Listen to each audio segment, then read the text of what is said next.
सगळ्यांनी लसूणी मेथी ट्राय केली का? कोणी राहिलं नाही आहे ना? राहिलं असेल तर ही रेसिपी बघून नक्की ट्राय करा. लसूण आणि मेथी बारीक चिरून मस्त तेलामध्ये सॉटे करून घ्या. आता ग्रेव्हीसाठी भाजकी चणा डाळ, शेंगदाणे आणि पांढरे तीळ भाजून घ्या. एका कढईत जिऱ्याची फोडणी देऊन कांदा लाल होईपर्यंत भाजून घ्या.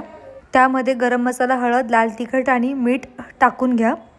एकदा का कांद्याला मस्त तेल सुटल्यावरती त्यामध्ये शेंगदाणा, चण्याची डाळ आणि तिळाची केलेली पेस्ट टाका व त्याच्यामध्ये टोमॅटोची प्युरी टाकून व पाणी टाकून कन्सिस्टन्सी ॲडजस्ट करा. ह्यामध्ये सॉटे केलेली मेथी आणि लसूण टाकून घ्या.